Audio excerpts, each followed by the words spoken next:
For as long as anyone can remember, one question has dominated basketball: Michael Jordan or LeBron James? Who's the GOAT? It's a debate that has sparked countless arguments in barbershops, sports bars, and living rooms everywhere. We've all compared the rings, the stats, the MVPs, and the gravity-defying moments that made them legends. We've broken down their clutch shots, their suffocating defense, and their sheer will to win.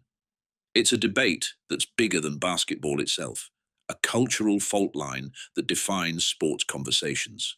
For decades, it was a battle fought in 28-foot half circles and under the bright lights of the NBA Finals. But the game has profoundly changed. As the echoes of championship parades fade for one and the final minutes of a legendary career tick down for the other, a new battle has not just begun, it has escalated into an all-out war. This war isn't fought on the hardwood, it's fought in boardrooms, on Wall Street, and in the high-stakes world of global business, where every decision can be $1 billion swing. So forget who the greatest player is, because the real question now is, who's winning the billion-dollar race? One is a retired icon whose name became a brand so powerful it changed athlete marketing forever.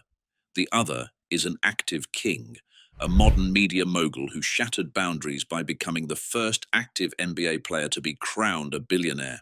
This isn't just a story about two of the richest athletes in history. It's the story of two different blueprints for building a financial empire, two masterclasses in turning athletic greatness into generational wealth. It's the epic financial rivalry between two GOATs in a game where the final score is measured in billions. One built his empire almost entirely after the final buzzer, meticulously turning his legacy into an untouchable global machine that prints money while he sleeps. The other built his while simultaneously dominating his sport, rewriting the rules for what an athlete could achieve off the court in real time. This is Jordan's established kingdom versus LeBron's expanding empire. It's old money versus new money. It is the story of two men who summited the same athletic mountain only to find themselves on opposite sides of an even bigger one. The story of who gets to the financial mountaintop and who, ultimately, will stay there. To understand this billion-dollar race, you have to start with their net worth and the salaries that kicked it all off. And this is where their stories split into two completely different worlds, painting a picture of two different eras, two different league economies, and two very different paths to wealth. First up, His Airness, Michael Jordan. As of 2025, Jordan's net worth is estimated to be a staggering $3.5 to $3.8 billion. In 2023, he became the first athlete to ever join the Forbes 400 list of wealthiest Americans, a truly unheard-of achievement. But here's the wildest part, the detail that truly frames his financial journey. Almost all of this money was made after he retired. During his entire 15-season career, Michael Jordan earned a total NBA salary of about $94 million. Let that number sink in. The man most people call the greatest ever made less in his entire playing career than many current stars make in just 2 seasons. For most of his prime with the Chicago Bulls, he was famously, almost criminally, underpaid, making just $3 to $4 million a year while his fame exploded into a global phenomenon. It was an era before the NBA's massive television deals sent salaries into the stratosphere. He was the most famous person on the planet, yet his salary was dwarfed by less talented players. It wasn't until his last 2 seasons with the Bulls that his salary finally reflected his value, jumping to over $30 million a year. But even then, his on-court earnings are just a tiny footnote in his financial story. Jordan's path to billions wasn't paved with NBA contracts. It was paved with the sheer, undeniable power of his brand. He officially became a billionaire in 2014, over a decade after he last played, thanks to his stake in the Jordan brand and the soaring value of the Charlotte Hornets. Now, let's talk about King James. LeBron is the model of the modern athlete businessman. His current net worth is estimated to be around $1.3 billion. And he hit that mark while still an active player in the NBA. Unlike Jordan, LeBron's fortune was built on a foundation of massive, era-defining contracts. By the end of his current contract, LeBron James will have earned over $581 million in NBA salary alone. He entered the league in 2003, just as the seeds Jordan planted were beginning to bear fruit for the next generation. Salaries were skyrocketing, and as the new face of the NBA, he has consistently been one of its highest paid players. His salary for the 2025 to 26 season alone is more than $52 million. This massive income gave him something Jordan never had in his prime: huge, consistent, and immediate cash flow to invest in businesses while he was still the best player in the world. While Jordan had to wait for retirement to go all in on his business empire, LeBron has been building his at the same time he's been chasing championships. His journey to a billion wasn't a post-career project. It was a parallel career, a second game he was playing and winning. So the tale of the tape is clear. Jordan, the retired Titan, has a net worth that's nearly three times LeBron's, a fortune built on a revolutionary brand, and a massive post-career asset sale. LeBron, the active king, built his billion-dollar fortune on record-breaking salaries that he brilliantly used as venture capital to create a sprawling business empire. One had to wait for the game to end to really start the race. The other started sprinting from day one. In the world of sports endorsements, there's Nike, and then there's everybody else. But even inside Nike, a quiet war has been raging for decades between its two biggest stars, Michael Jordan and LeBron James. This isn't just about sneakers, it's about two game-changing deals that have generated tens of billions of dollars and defined their financial legacies. You have to start with the undisputed king of endorsements, Michael Jordan, and the empire he built, the Jordan brand. It all began in 1984 as a risky bet on a rookie from North Carolina. Nike signed him to a 5-year, $2.5 million deal, a massive number at the time, and created the Air Jordan 1. The NBA famously banned the shoe for not having enough white on it, which became the greatest marketing gift Nike could have ever asked for. Every time Jordan wore them, Nike paid the fine, and the shoe and the man became global symbols of rebellion and greatness. But here's the real genius move, the pivot that changed everything. The Jordan line didn't just stay a signature shoe. In 1997, it was spun off into its own subsidiary, the Jordan brand. It operates like a separate company under the Nike umbrella, with its own roster of athletes, its own designers, and its own iconic Jumpman logo. No other athlete has ever had that kind of power and autonomy within a corporate giant. And the money is just mind-blowing. In fiscal year 2023, the Jordan brand pulled in nearly $6.6 billion in revenue for Nike. Michael Jordan's deal gives him a royalty, widely reported to be around 5%, on all Jordan brand revenue. Do the quick math. A 5% cut of that revenue means Michael Jordan is making around $330 million a year just from Nike. That's more than 3 times his entire career salary, earned every single year, long after he stopped playing. This single deal is the engine of his fortune. It's easily the most lucrative endorsement deal in sports history, a money printing machine that runs on nostalgia, culture, and an unbreakable brand. Now shift to LeBron James. He entered the league 2 decades later into a world Jordan had already built. As the most hyped high school player ever, LeBron was at the center of a historic bidding war between Nike, Adidas, and Reebok. He ultimately chose Nike, signing a 7-year, $90 million deal before he even played a single NBA game. LeBron's own shoe line has been a massive success, but the defining moment came in 2015. Nike did something it had never done before. It signed LeBron James to a lifetime contract. The deal, which his business partner Maverick Carter suggested could be worth over $1 billion, ensures LeBron will be a face of Nike forever.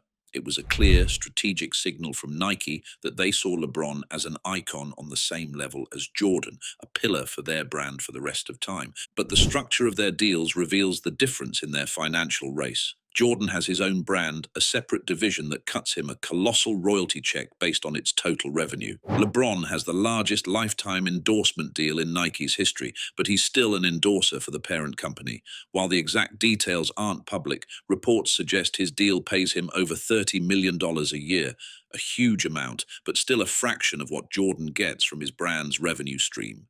This is the core of their brand war. Jordan possesses the bigger, more profitable, and more independent machine. LeBron has the incredible security and prestige of a lifetime deal reportedly worth $1 billion. For now, in the brand wars, Jordan's empire is still king. To understand the money, you have to understand the power behind it. And that power doesn't come from a balance sheet. It comes from the hearts and minds of millions of fans.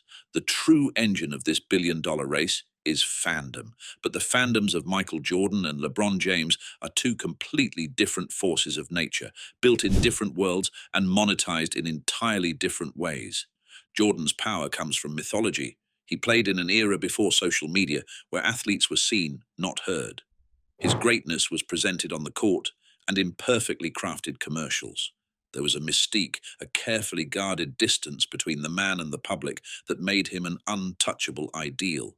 This was the era of Be Like Mike. That 1991 Gatorade campaign wasn't just an ad, it was a cultural phenomenon that captured the dreams of a generation. The jingle, the images of Jordan smiling and soaring, it sold an idea. If you drink what he drinks, maybe you can be what he is.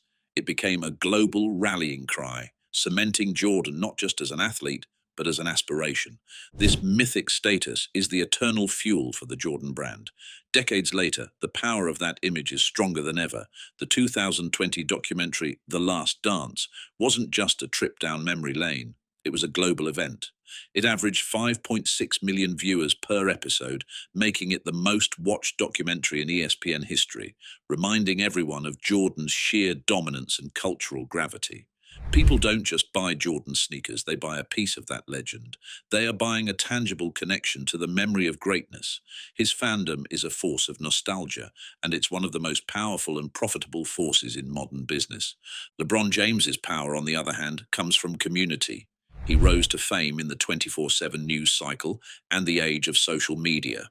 Where Jordan was a myth, LeBron is a presence. He doesn't just broadcast his greatness, he invites you into his life. He shares his family, his opinions, and his Taco Tuesdays. He broke down the wall between icon and audience, building his fandom not on distance, but on connection. This strategy is epitomized by his more than an athlete mantra. It's a declaration that his influence extends beyond the court. He lives this through platforms like Uninterrupted, which gives athletes a direct voice, and the SpringHill Company, his entertainment conglomerate built to tell diverse stories. But nowhere is this more clear than his I Promise school in his hometown of Akron, Ohio. Opened in 2018, the school serves at-risk children, providing them and their families with wraparound support, from a longer school day to food pantries and job placement services for parents. This isn't just charity, it's a deep, personal investment in the community that raised him, and it has become central to his brand. LeBron's fandom isn't about being like him, it's about being with him. It's a community that is invested in his journey as a player, a businessman, an activist, and a person. While Jordan's fandom monetizes the past, LeBron's monetizes the present. His fans don't just buy his shoes, they watch his shows, support his causes, and engage with his content. One built a fandom based on an untouchable legend. The other built a community based on an accessible leader. Both are billion-dollar models, but they represent two profoundly different definitions of power. Beyond the giant Nike deals, the real difference in this billion-dollar race is in their investments. Here, the two icons have totally different philosophies. Jordan, the calculating and dominant player, has focused on owning teams and big tangible assets. LeBron, the modern media-savvy king, has built a diverse portfolio by taking ownership stakes in a wide array of companies. Let's start with MJ's empire. His business style is just like his playing style. When he makes a move, it's a big one, and it's for control. The crown jewel of his portfolio and the single transaction that shot him into the multi-billionaires club was his majority ownership of the Charlotte Hornets. He bought a majority stake in 2010 for about $180 million. For 13 years, he was the only black majority owner in the NBA. And while the team wasn't a huge winner on the court, the investment was a certified slam dunk. In 2023, Jordan sold his majority stake for a valuation of around $3 billion. That single move, turning a sub-$200 million investment into a multi-billion-dollar exit, is what sent his net worth into the stratosphere.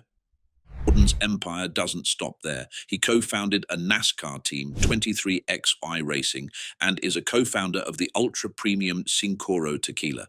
He also owns car dealerships and high-end restaurants. More recently, he's taken an equity stake in the sports betting giant DraftKings, positioning himself in another booming industry. Jordan's strategy is clear. Buy a controlling stake in big legacy assets and use his legendary name to grow their value. Now compare that to LeBron's sprawling empire. If Jordan is a specialist, LeBron is the ultimate portfolio manager. The philosophy he and his partner Maverick Carter live by is to never just take an endorsement check, always ask for a piece of the company. The best early example was Blaze Pizza. Around 2012, LeBron walked away from a reported $15 million deal with McDonald's to invest less than $1 million for a 10% stake in the then small pizza chain. Today, his early stake has exploded in value. He did the same with Beats by Dr. Dre. Instead of just